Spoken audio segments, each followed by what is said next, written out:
బెంగళూరులో విద్యా సంస్థలకు బాంబు బెదిరింపు మెయిల్స్ తీవ్ర కలకలం రేపాయి. ఒకేసారి 15కు పైగా పాఠశాలలకు గుర్తు తెలియని ఒక ఈమెయిల్ నుంచి ఈ బెదిరింపులు వచ్చాయి. తొలుత 7 స్కూళ్లకు ఈ మెయిల్స్ రాగా కొద్ది నిమిషాల్లోనే మరో 8 బళ్లకు ఇదే తరహా ఈమెయిల్స్ వచ్చాయి.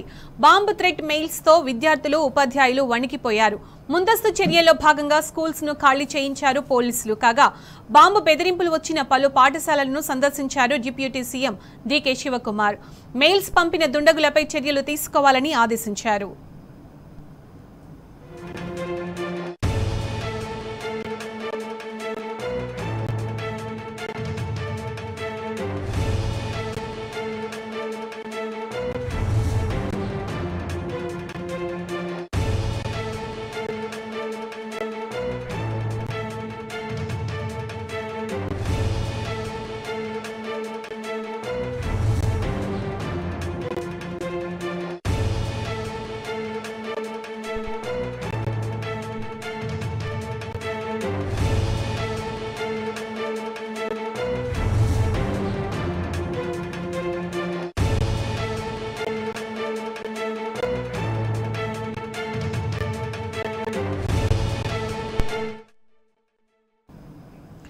ఒడిశాలో ఘోర రోడ్డు ప్రమాదం జరిగింది.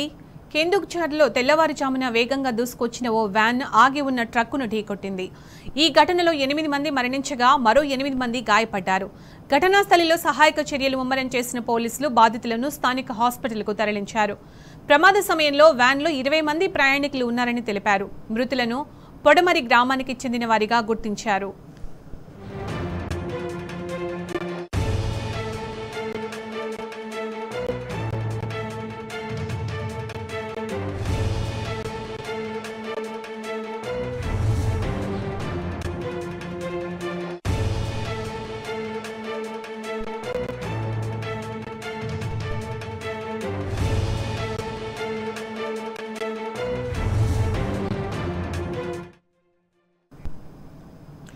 ఆగ్నేయ బంగాళాఖాతంలో ఏర్పడ్డ వాయుగుండం పశ్చిమ వాయువ్య దిశగా కదులుతోంది. రేపు తీవ్ర వాయుగుండంగా, ఎల్లుండి తుఫాన్గా మారే ఛాన్స్ ఉన్నట్లు వాతావరణ శాఖ తెలిపింది. ఆ తరువాత వాయువ్య దిశగా కదిలి చెన్నై, మచిలీపట్నం మధ్య తీరం దాటే అవకాశం ఉంది. దీని ప్రభావంతో రాష్ట్రంలో తేలికపాటి నుంచి మోస్తారు వర్షాలు కురిసే అవకాశం ఉంది.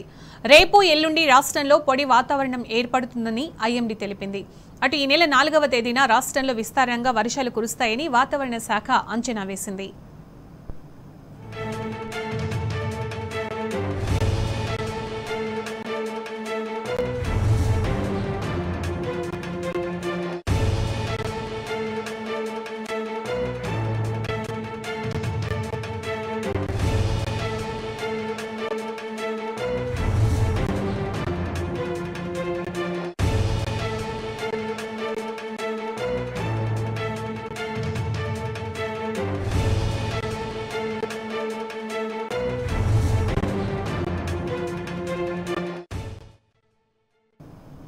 తమిళనాడును భారీ వర్షాలు ముంచెత్తుతున్నాయి. ఎడతెరిపి లేకుండా కురుస్తున్న కుండపోత వర్షాలతో చెన్నై సహా తిరువళ్లూరు, కాంచీపురం, చెంగల్పట్టు, నాగపట్నం, రామనాథపురం జిల్లాలు అతలాకుతలమవుతున్నాయి.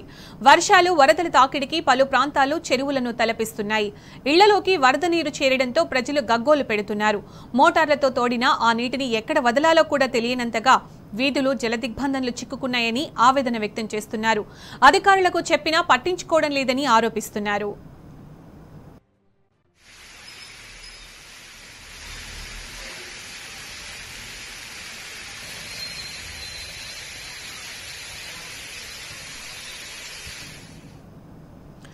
వర్ష బీభత్సంతో తమిళనాడు వ్యాప్తంగా జనజీవనం అస్తవ్యస్తమైంది. వాగులు, కాలువలు పొంగి పొర్లుతున్నాయి.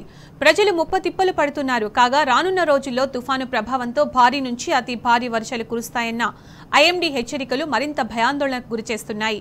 ఉరుములు, మెరుపులతో కూడిన భారీ వర్షాలు కురుస్తాయని వాతావరణ శాఖ తెలిపింది. దీంతో మరింత అప్రమత్తమైంది స్టాలిన్ సర్కార్. ముంపు ప్రాంతాల్లో సహాయక చర్యలను వేగవంతం చేయాలని అధికారులను ఆదేశించింది.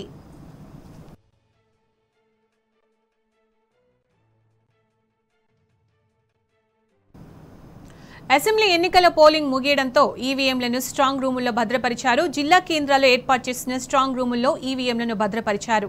గదుల వద్దకు ఎవరిని అనుమతించడం లేదు. ఓట్ల లెక్కింపు ప్రక్రియ ప్రారంభమయ్యే వరకు ఆయా గదుల దగ్గర ఆంక్షలు విధించారు. స్ట్రాంగ్ రూమ్ల పరిధిలో 144 సెక్షన్ అమల్లో ఉంది. గుంపులుగా తిరిగితే చర్యలు తీసుకుంటామని పోలీసులు హెచ్చరిస్తున్నారు. అంతేకాదు 3 అంచెల భద్రతను ఏర్పాటు చేశారు. ఇప్పటికే అన్ని జిల్లాలో కౌంటింగ్ సెంటర్లలో ఏర్పాట్లను పూర్తి చేస్తున్నారు. ఎల్లుండి ఓట్ల లెక్కింపు చేపట్టనున్నారు.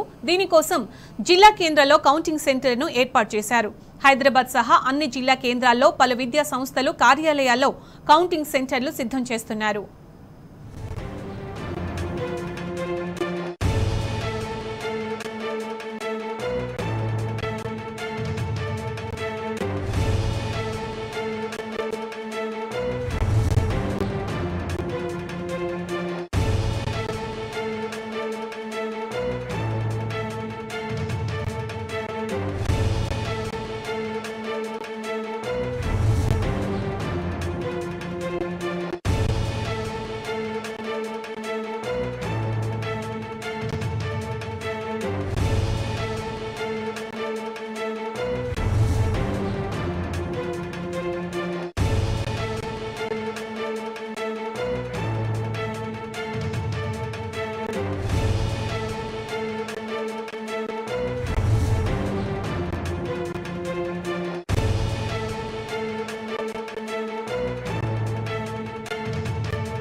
అసెంబ్లీ ఎన్నికల పోలింగ్ ముగియడంతో ఈవీఎంలను స్ట్రాంగ్ రూముల్లో భద్రపరిచారు. జిల్లా కేంద్రాల్లో ఏర్పాటు చేసిన స్ట్రాంగ్ రూముల్లో ఈవీఎంలను భద్రపరిచారు.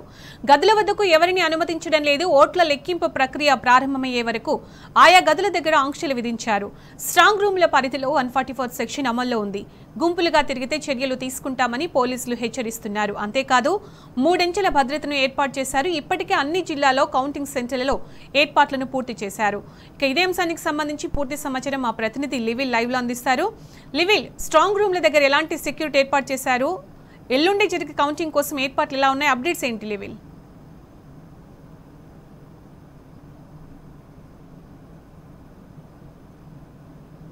5 గంటలకు పోలింగ్ ప్రక్రియ ముగిసింది. రాష్ట్ర వ్యాప్తంగా 70.66% పోలింగ్ నమోదైంది. అయితే ఇది ఎల్లుండి ఉదయం 8 గంటలకు కౌంటింగ్ ప్రారంభమైతే 119 నియోజకవర్గాల మొత్తం కూడా 33 జిల్లా కేంద్రాల్లో ఈ కౌంటింగ్ సంబంధించి ఏర్పాటు చేశారు. అన్ని స్ట్రాంగ్ రూమ్లో ఈవీఎంలను నిక్షిప్తం చేశారు, భద్రపరిచారు. స్ట్రాంగ్ రూమ్ల వద్ద 3 అంచెల భద్రత ఏర్పాటు చేశారు. స్ట్రాంగ్ రూమ్ల చుట్టూ కూడా సీసీ కెమెరాల నిఘా ఏర్పాటు చేశారు. స్ట్రాంగ్ రూమ్లో ఉన్న ఆ జిల్లా హెడ్ క్వార్టర్ సంబంధించి 144 సెక్షన్ కూడా విధించారు. అక్కడ ఎవరికి కూడా అనుమతించడం లేదు. అక్కడ ఏదైతే కొన్ని సమస్యాత్మక కౌంటింగ్కి సంబంధించిన జిల్లాస్ ఉన్నాయో ఆ జిల్లాలకు సంబంధించి కూడా మరింత అదనపు భద్రతను కూడా ఏర్పాటు చేశారు. దాదాపు 5,000 నుంచి 6,000 మంది పోలీసు నిఘా ఎప్పటికప్పుడు పర్యవేక్షిస్తుంది. అంతేకాకుండా ఇటు సీసీ కెమెరాల ద్వారా ఏదైతే కౌంటింగ్ సెంటర్ నుంచి సీసీ కెమెరాలు ఎప్పటికప్పుడు మానిటర్ చేసేందుకు కమాండ్ కంట్రోల్కి అనుసంధానం చేశారు. అక్కడ ప్రతి కదలికను కూడా క్షుణ్ణంగా పరిశీలిస్తున్నారు. ఇప్పటికే 119 నియోజకవర్గాలకు సంబంధించి 33 జిల్లాల్లో ఒక్కో కౌంటింగ్ సెంటర్ అన్ని ప్రభుత్వ కావచ్చు ప్రైవేటు కళాశాలకు సంబంధించిన వాటిని కౌంటింగ్ సెంటర్లుగా ఎంచుకున్నారు. అక్కడ జాలీలతో పాటు అన్ని ఏర్పాట్లు కూడా చేశారు. కౌంటింగ్ సంబంధించి ఎవరైతే ఏజెంట్లు ఉంటారో రాజకీయ పార్టీలకు సంబంధించిన ఏజెంట్లు వారు అక్కడ ఉండేందుకు కూడా వెసులుబాటు కల్పించారు. ఏదైతే వారికి అనుమానాలు ఉంటాయో అనుమానాలు నివృత్తి చేసేందుకు ఒక రాజకీయ పార్టీ నుంచి ఒకరు అక్కడ ఉండేందుకు కూడా ఏజెంట్లు ఉండేందుకు కూడా అక్కడ వెసులుబాటు కల్పించింది ఈసీ. అయితే ఇటు కౌంటింగ్ సెంటర్ల వద్ద ఇప్పటికే 144 సెక్షన్ నుంచి అక్కడ ఎలాంటి ప్రజలు అంటే ఎవరైతే ప్రజలు ఉంటారో వారంతా గుమికూడకుండా కూడా ఆంక్షలు విధించింది. ఇటు కేంద్ర బలగాలు ఎప్పటికప్పుడు స్ట్రాంగ్ రూమ్ల వద్ద నిఘాను పర్యవేక్షిస్తున్నారు. కేంద్ర బలగాలతో పాటు రాష్ట్ర సంబంధించిన పోలీసు భద్రత కూడా పటిష్టంగా ఏర్పాటు చేశారు. ఇటు ఏదైతే సిద్దిపేట జిల్లాకు సంబంధించి ఇందూర్ కాలేజీలో ఇటు అదేవిధంగా మెదక్కు సంబంధించి మెదక్ కాలేజీలో ఇట్లా అన్ని జిల్లాల వారీగా సంబంధించిన ఏవైతే నియోజకవర్గం ఉంటే ఆ జిల్లా హెడ్ క్వార్టర్లో ఏర్పాటు చేశారు. రేపు ఉదయం వరకు నుంచి కూడా సాయంత్రం వరకు వారికి శిక్షణ కూడా ఉంటుంది. ప్రత్యేక శిక్షణ కౌంటింగ్ సంబంధించిన శిక్షణ కూడా ఏర్పాటు చేస్తారు. ఈ కౌంటింగ్ హాల్లోకి ఎట్టి పరిస్థితుల్లో కూడా మొబైల్ ఫోన్లను అనుమతించేది లేదని చెప్పేసి ఇప్పటికే ఆదేశాలు జారీ చేశారు. ఇటు కౌంటింగ్ సిబ్బంది ఎవరైతే ఉంటారో వారు ఖచ్చితంగా రాజకీయ పార్టీలకు సంబంధించిన ఏజెంట్ల ఆధ్వర్యంలోనే ఎల్లుండి ఉదయం ఈవీఎంలకు సంబంధించి ఓపెన్ చేయాల్సిన అవసరం ఉంటుంది. రాజకీయ పార్టీలకు అందరికీ చూపించి వాళ్ళ సంతకాలు తీసుకొని ఈవీఎంలను ఓపెన్ చేస్తారు. 8 గంటలకు ఈ ప్రక్రియ ప్రారంభమవుతుంది. అయితే ఈ మొత్తం 33 జిల్లాలకు సంబంధించిన కౌంటింగ్ సెంటర్ల వద్ద భద్రత మాత్రం పటిష్టంగా చేశారు. ఇటు 33 జిల్లాలతో పాటు ఏదైతే సెన్సిటివ్ ఏరియాస్ ఉంటాయో అక్కడ కూడా మరింత భద్రత ఏర్పాటు చేశారు. ఈ కౌంటింగ్ ప్రక్రియ ముగిసిన తర్వాత కూడా ఎలాంటి విజయోత్సవ సభలు తీయరాదని చెప్పేసి కూడా ఇప్పటికే ఆదేశాలు జారీ చేశారు. ఈ 33 జిల్లాలకు సంబంధించిన కౌంటింగ్ హాల భద్రత మాత్రం పటిష్ట భద్రత ఏర్పాటు చేసి అక్కడ ఎప్పటికప్పుడు మానిటర్ చేశారు. అయితే దీనికి సంబంధించి ఇవాళ మధ్యాహ్నము సీఈఓ వికాస్ రాజ్ కూడా మీడియా సమావేశం ఏర్పాటు చేసి కౌంటింగ్ సెంటర్లకు సంబంధించిన ఏర్పాట్లపైన ఆయన చెప్పనున్నారు. అంతేకాకుండా ఇప్పటికే సీఈఓ వికాస్ రాజ్ డీఈఓలతో పాటు ఇటు ఆర్ఓలతో ప్రత్యేకంగా వీడియో కాన్ఫరెన్స్ నిర్వహించి అక్కడ భద్రత ఏర్పాట్లు కావచ్చు ఇతర కౌంటింగ్ సంబంధించిన ఏర్పాట్లపై సమీక్ష చేయనున్నారు. ఎలాంటి అవాంఛనీయ సంఘటనలు జరగకుండా ఏదైతే శాంతియుత వాతావరణంలో పోలింగ్ ప్రక్రియ ముగిసిందో అదే విధంగా ఇవాళ కౌంటింగ్ ప్రక్రియ ముగిసే విధంగా చర్యలు చేపడుతున్నారు. ఇటు పోలీస్ శాఖ కావచ్చు ఇటు ఏదైతే కౌంటింగ్ సిబ్బంది వీళ్ళంతా కూడా కోఆర్డినేట్ చేసుకొని కౌంటింగ్ ప్రక్రియ పూర్తయ్యేలా కూడా ఏర్పాటు చేస్తున్నారు. మొత్తానికి ఇటు 119 నియోజకవర్గాలకు సంబంధించి 33 కౌంటింగ్ సెంటర్లు ఏర్పాటు చేసి 33 కౌంటింగ్ సెంటర్ల వద్ద కూడా భద్రత కట్టుదిట్టంగా ఉంది. ఎక్కడ కూడా ఎలాంటి అవాంఛనీయ సంఘటన జరగకుండా అయితే ఇటు పోలీస్ శాఖ పర్యవేక్షిస్తుంది. ఇటు రాజకీయ నాయకులకు సంబంధించి కూడా ఎప్పటికప్పుడు వారు ఏమైనా అనుమానాలు ఉంటే అక్కడే ఉండి పరిశీలించుకునేందుకు కూడా వెసులుబాటుగా ఇప్పటికే స్ట్రాంగ్ రూమ్ అన్నీ కూడా నిన్న ఈవీఎంలో భద్రపరిచిన తర్వాత సీజ్ చేసి వాటిని లాక్ చేసి వాటిని మరింత పోలీస్ శాఖ అప్రమత్తంగా అయితే తీసుకుంది. మొత్తానికి చూసినట్టయితే రేపు ఎల్లుండి నుంచి రేపు సాయంత్రం నుంచి కౌంటింగ్ ముగిసే వరకు కూడా మద్యం షాపులను కూడా బంద్ చేయాలని ఇప్పటికీ ఆదేశాలు జారీ చేసింది. రేపు కౌంటింగ్పై మరోసారి కూడా వీడియో కాన్ఫరెన్స్ ఉండి కౌంటింగ్ సంబంధించిన ఎలాంటి ఇబ్బందులు తలెత్తకుండా ఎవరైతే కౌంటింగ్ సిబ్బంది ఉంటారో వారందరికీ కూడా దిశానిర్దేశం చేయనున్నారు వికాస్ రాజ్. దీనికి సంబంధించి అయితే అన్ని ఏర్పాట్లు పూర్తయ్యాయి. ఎల్లుండి ఉదయం 8 గంటలకు ఈ 33 జిల్లాలకు సంబంధించి 119 నియోజకవర్గాలకు సంబంధించిన కౌంటింగ్ ప్రక్రియ ప్రారంభంగానుంది. Sunitha. Right level. Thanks for updates. ఆయన చదివింది 10వ తరగతే అయితేనే తన ఆలోచనలతో శాస్త్రవేత్తగా మారాడు. ఎన్నో ఆవిష్కరణలకు ప్రాణం పోశాడు. సమాజానికి ఉపయోగపడే ఎన్నో ప్రయోగాలు చేసి ప్రజలు అధికారుల మన్ననలు పొందుతున్నాడు. జగిత్యాల జిల్లాలో నూతన ప్రయోగాలు చేస్తున్న ప్రయోగాల ప్రభాకర్ ఏం ఆవిష్కరించాడు?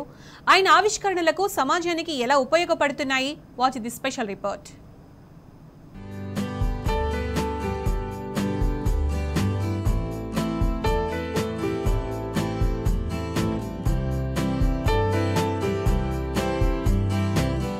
మానవ మేధస్సుకు పదును పెడితే ఎలాంటి ప్రయోగాలైనా చేయవచ్చు, ఎలాంటి ఆవిష్కరణలైనా చేయవచ్చని నిరూపించాడు ఓ సాధారణ వ్యక్తి. అలా వైద్య రంగంతో పాటు వ్యవసాయ రంగానికి సంబంధించి ఎన్నో ప్రయోగాలు చేశాడు, సక్సెస్ అయ్యాడు. మరి ఆయన చేసిన ప్రయోగాలేంటి, అవి రైతులకు ఇటు వైద్య రంగంలో ఎలా ఉపయోగపడుతున్నాయి? ఒకసారి మెట్పల్లికి వెళ్దాం, ఆయన ఆవిష్కరణలేంటో చూద్దాం.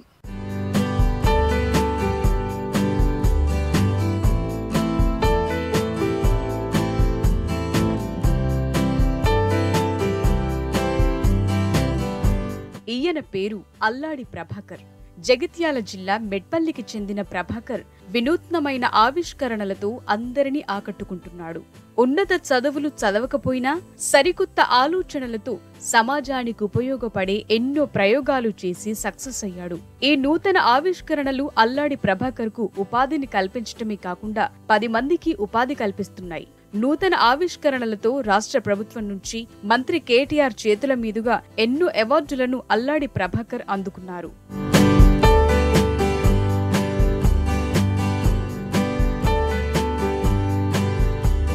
అల్లాడి ప్రభాకర్ కేవలం 10వ తరగతి వరకే చదువుకున్నాడు. తొలిసారిగా 1986 సంవత్సరంలో నూతన ఆవిష్కరణల కోసం ప్రయోగాలు ప్రారంభించాడు. అప్పటి నుంచి నేటి వరకు ప్రభాకర్ ప్రయోగాలు కొనసాగుతూనే ఉన్నాయి. ఇప్పటి వరకు 25 ఆవిష్కరణలు చేసి అందరి చేత శభాష్ అనిపించుకున్నాడు.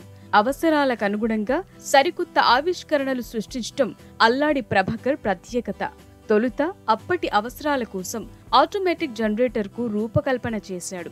ఈ జనరేటర్ కు మార్కెట్లో విపరీతమైన డిమాండ్ వచ్చింది. దీంతో ప్రభాకర్ ఇక వెనక్కి తిరిగి చూసుకోలేదు. రెట్టించిన ఉత్సాహంతో మరిన్ని ప్రయోగాలు మొదలుపెట్టాడు. నా పేరు అల్లాడి ప్రభాకర్, జగిత్యాల జిల్లా మెట్పల్లి. నేను చదివింది 10వ తరగతి వరకే. బయట ఏదైనా కొత్తగా టెక్నాలజీ సంబంధించిన వస్తువులు కనబడితే క్షుణ్ణంగా పరిశీలించి నేను ఇన్నోవేషన్స్ చిన్నప్పటి నుంచే చేస్తున్నాను. అలాంటివి ఇప్పటి వరకు 25 వరకు ఇన్నోవేషన్స్ తయారు చేసినాము. ఇవన్నీ కూడాను సొసైటీకి ఉపయోగపడేలాగా ఉంటాయి. నేను ఫస్ట్ స్టార్టింగ్ 1986లో ఆటోమేటిక్ జనరేటర్ స్టార్టర్ తయారు చేసి పేటెంట్ రైట్స్ కూడా తీసుకోవడం జరిగింది. చేస్తూ ఇప్పటివరకు 25 ఇన్నోవేషన్ చేసినాము. అల్లాడి ప్రభాకర్ నూతన ఆవిష్కరణల్లో మరో సక్సెస్ సూపర్ బెడ్. నిస్సహాయ స్థితిలో ఉండే రోగులకు, వృద్ధులకు ఉపయోగపడేలా ఈ సూపర్ బెడ్ ను ప్రభాకర్ రూపొందించారు. బెడ్ పై నుంచి లేవనవసరం లేకుండానే రోగులు, వృద్ధులు కాలకృత్యాలు తీర్చుకునేలా ఈ సూపర్ బెడ్ ఉపయోగపడనుంది. కరోనా సమయంలో ఈ సూపర్ బెడ్ కు అద్భుత డిమాండ్ వచ్చింది. రాష్ట్రం నుంచే కాకుండా ఇతర రాష్ట్రాల నుంచి పెద్ద ఎత్తున ఆర్డర్స్ వచ్చాయి. ఆ తరువాత కొబ్బరి బోండాల క్రషింగ్ యంత్రం షెడర్ ను తయారు చేశాడు. కొబ్బరిలోని కోకోపిట్, కోకో ఫైబర్ ను మొక్కలకు ఎరువుగా, కోకో ఫైబర్ ను తాళ్ల తయారీ, ఫాల్స్ సీలింగ్, సోఫాల తయారీ, విగ్రహాల తయారీకి వినియోగిస్తున్నారు. తక్కువ ధరకే విక్రయిస్తోన్న ఫలితంగా దీనికి సైతం మంచి డిమాండ్ లభించింది. TSIIC సహకారంతో తన ఆవిష్కరణలకు ప్రచారం లభించడంతో పాటు మార్కెటింగ్ కూడా ఈజీ అవుతోందని అల్లాడి ప్రభాకర్ చెబుతున్నారు. ఓల్డ్ ఏజ్ బెడ్ రిటర్న్ పేషెంట్ల కొరకు బెడ్ తయారు చేయడం జరిగింది. అవసాన దశలో ఉన్న వాళ్ళు కానీ ఆర్థోపెడిక్ పేషెంట్లు, కోమా పేషెంట్లకు ఉపయోగపడేలాగా బెడ్ తయారు చేయడం జరిగింది. అలాగే ఇంకా కొబ్బరి బోండాలు క్రషింగ్ మిషన్ స్ట్రెడ్డర్ అని తయారు చేసినాను. ఇవాళ ఎలక్ట్రికల్ పోల్ క్లిప్స్ కానీ ఇవన్నీ కూడా అమెజాన్లో కూడా మార్కెటింగ్ ఉన్నది. ఇండియా లోపల మొత్తం స్టేట్లకు నేను సప్లై కమర్షియల్గా చేసి అమ్ముతున్నాను. ఇంకా తెలంగాణ గవర్నమెంట్ ఇట్లాంటి ఏమైనా చేసుకోవడానికి ప్రోత్సహిస్తే ఇంకా నేను దీన్ని అభివృద్ధి చేసి ముందుకు తీసుకెళ్తాను. అలాగే ఇప్పటివరకు నా దగ్గర 15 మంది వరకు వర్కర్స్ జాబ్ చేస్తున్నారు. తీరొక్క ఆవిష్కరణలతో అల్లాడి ప్రభాకర్ సంచలనాలు సృష్టిస్తున్నాడు. సోలార్ బ్యాటరీతో నడిచే వాహనాన్ని సైతం ప్రభాకర్ రూపొందించాడు.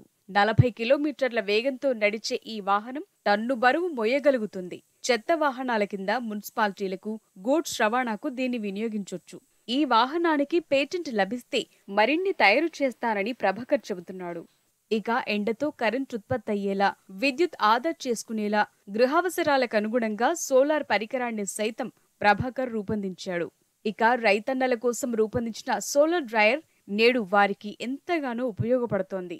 అంతేకాకుండా పసుపు బాయిలింగ్ యూనిట్, పసుపు polishing machine, electric pole clip, రోగుల తరలింపునకు స్ట్రెచ్చర్, ఇలా ఎన్నో అద్భుతాలను ఆవిష్కరించి ప్రశంసలు అందుకుంటున్నాడు. నా పేరు అల్లాడి ప్రణయ్ కుమార్. నేను పవర్ ఎలక్ట్రానిక్స్లో ఎంటెక్ చేశాను. నాకు జాబ్ ఆఫర్స్ వచ్చాయి, కానీ ఇక్కడే మా ఫాదర్కి ఇండస్ట్రీలో హెల్ప్ చేయడానికి, 10 మందికి ఉపాధి కల్పించడానికి మా ఫాదర్ ఉపాధి కల్పిస్తున్నారు కాబట్టి మా ఫాదర్కి చేదోడు వాదోడుగా ఉండాలని ఎలక్ట్రికల్ ఎక్స్పెరిమెంట్స్కి మా డాడీకి హెల్ప్ చేసుకుంటూ ఉంటున్నాను. నా పేరు అజయ్ కృష్ణ. నేను గత 3 సంవత్సరాలుగా ఇక్కడ ప్రభాత్ ఇండస్ట్రీలో పనిచేస్తున్నాను. నాకు టెక్నికల్ నాలెడ్జ్ చాలా తక్కువ ఉన్నప్పుడు వచ్చాను నాకు. ఇక్కడికి వచ్చిన తర్వాత నేను చాలా విషయాలు, కొత్త విషయాలు నేర్చుకున్నాను. ముఖ్యంగా సారు ఒక ప్రయోగం స్టార్ట్ చేశాడంటే అది ఫినిష్ అయ్యే వరకు దాన్ని ఎలా విడిచిపెట్టకుండా చేయాలి అది అనేది చాలా నేను నేర్చుకున్నాను సార్ దగ్గర నుండి. అది ఎంత కష్టం వచ్చినా సరే ఆ ప్రయోగాన్ని కంప్లీట్ చేసే వరకు విడిచిపెట్టాడు సారు. ఇక్కడ మేము దగ్గర 15 మంది దాకా పనిచేస్తాము. టెక్నికల్గా చాలా పని నేర్చుకున్నాం ఇక్కడ కొత్తగా. నేను లేట్ మిషన్ పని, వెల్డింగ్ పని, తర్వాత ఫైబర్ వర్క్. సారు వ్యవసాయానికి సంబంధించిన కొత్త వస్తువులు కనిపెట్టినప్పుడల్లా మాకు కొత్త విషయాలు తెలుస్తూ ఉంటాయి ఏదో ఒకటి. గ్రామీణ ప్రాంతాల్లోని ప్రజలు, ముఖ్యంగా రైతులు పొలాల దగ్గర క్రూర మృగాల బారిన పడటం ప్రభాకర్ను కలల్చివేసింది. ఎలుగుబంట్లతో పాటు క్రూర మృగాల నుంచి రక్షణ కోసం ప్రత్యేకంగా ఫైర్ గన్ రూపొందించాడు. చిన్న LPG సిలిండర్కు స్టిక్కర్ లాంటి పరికరం అమర్చి 3 అడుగుల దూరం నుంచే మంట వచ్చేలా ఫైర్ గన్ తయారు చేశాడు. ఈ ఫైర్ గన్ తయారీతో అటవీ అధికారుల ప్రశంసలు అందుకున్నాడు. నా పేరు విజయ్. నేను గత 6 సంవత్సరాల నుంచి ఇక్కడ వర్క్ చేస్తున్నాను. నేను నా స్టడీ కంటిన్యూ చేస్తూనే ఇక్కడ వర్క్ చేస్తున్నాను. నా స్టడీకి కూడా మా సారు చాలా ప్రోత్సాహం చేశారు. ఇక్కడ వర్క్ చేయడం వల్ల నాకు చాలా నాలెడ్జ్ అనేది లభించింది. ఇక్కడ మేము fibre work, electrician, welding work, lathe machine work ఇవి చేస్తాము. ఇక్కడ వర్క్ చేయడం నాకు చాలా ఆనందంగా ఉంది. నా పేరు రాజేందర్. సంవత్సరం నుంచి వెళ్ళి ప్రభాత్ ఇండస్ట్రీలో నేను పనిచేస్తున్నాను. ఇక్కడ కొత్త ప్రయోగాలు చేస్తాడు ఇక్కడ ఎట్లా అంటే ఇది మన వ్యవసాయదారులకు కూడా చాలా ముఖ్యంగా కొత్త ఏ ఐటమ్ కావాలంటే ఆ ఐటమ్ తయారు చేసి ఇవ్వడం జరుగుతుంది. ఇక్కడ చాలా బాగుంటుంది. కానీ మన కొత్త నేర్చుకునే వాళ్ళకి సర్టిఫికేట్ కూడా ఇస్తాడు. మళ్ళీ చాలా కొత్త ఐటమ్ మనం నేర్చుకునే సర్టిఫికేట్ పొంది మనం చాలా ముందుకు పోగలుగుతాం. నిత్య జీవితంలో సమాజంలో జరుగుతున్న ఘటనలు చూసి పరిష్కారం దిశగా ప్రభాకర్ చేసిన ఆలోచనలే నూతన ఆవిష్కరణలకు దారితీశాయి. ఫలితంగా ఎన్నో అవార్డులు అందుకున్నాడు. ఇతర రాష్ట్రాల నుంచి సైతం ఆర్డర్లు అందుకుంటూ మరెందరికో ఉపాధి కల్పిస్తూ అందరికీ ఆదర్శంగా నిలుస్తున్నాడు. ఇలా ఆయన చేసిన ఎన్నో ప్రయోగాలు సక్సెస్ అయ్యాయి. వ్యవసాయ రంగంలో, వైద్య రంగంలో ఉపయోగపడుతున్నాయి. ఫలితంగా కేంద్ర రాష్ట్ర ప్రభుత్వాల అవార్డులు సైతం ఆయన పొందాడు. తనకు సహకరిస్తే మరిన్ని ఆవిష్కరణలు చేస్తారని అంటున్నాడు. ఫలితంగా ఇప్పటికే ఆయనకు ఎన్నో ఆర్డర్స్ వస్తున్నాయని కూడా చెప్తున్నాడు. ఇది ప్రభాకర్ కథ.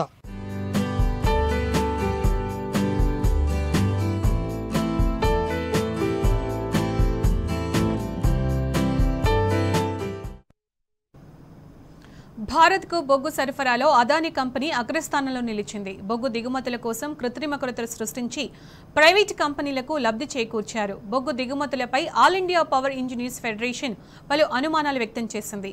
దీనిపై సర్వత్రా దర్యాప్తు జరిపించాలని కేంద్ర ప్రభుత్వాన్ని డిమాండ్ చేసింది.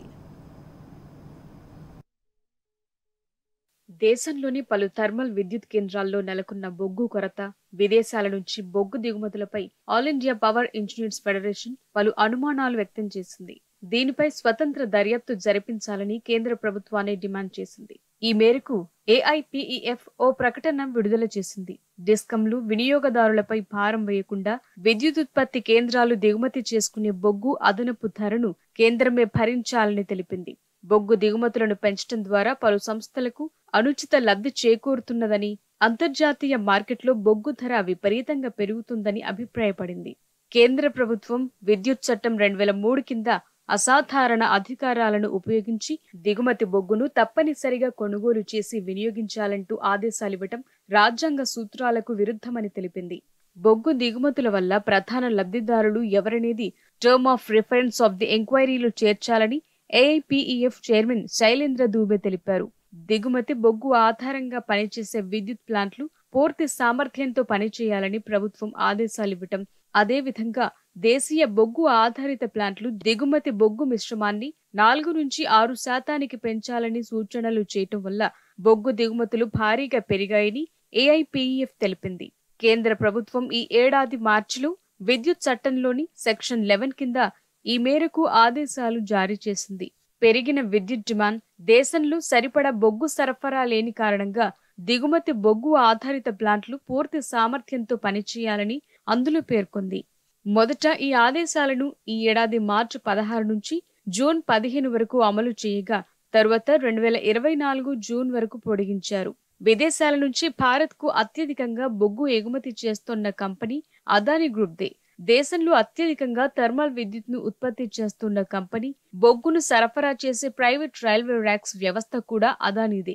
దేశంలోని కీలకమైన బొగ్గు గనులే కాదు, ఆస్ట్రేలియా, ఇండోనేషియా తదితర దేశాల్లోనూ అదానీ గ్రూప్ కు పెద్ద ఎత్తున బొగ్గు గనులున్నాయి. థర్మల్ విద్యుత్ సంస్థలన్నీ తాము వాడే బొగ్గులు కనీసం 6% విదేశీ బొగ్గు కలపాలని ఆదేశించడం, ఆయా కంపెనీలు పూర్తి సామర్థ్యంతో పనిచేయాలని కేంద్రం పేర్కొనటం అదానీ గ్రూప్ కు అనుచిత లబ్ధి చేకూర్చటానికేనని విమర్శలు వెల్లువెత్తుతున్నాయి.